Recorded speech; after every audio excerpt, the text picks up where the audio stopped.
akamwambukiza, na mwanadamu aliyeumbwa kwa sura ya Mungu akamwambukiza uasi.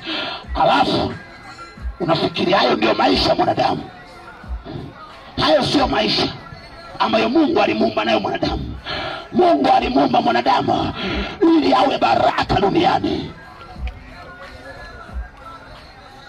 ili awe baraka duniani, sio awe mzigo, sio awe mzigo.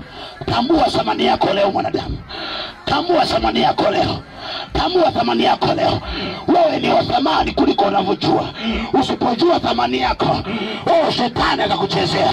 Tambua thamani yako. Nimekuja nikueleze ujue ya kwamba mwanadamu uliumbwa katika hali ya uthamani. Haleluya! Katika hali ya uthamani, sio katika hali ya uovu, sio katika hali ya ubaya, sio katika hali ya dhambi, ni katika hali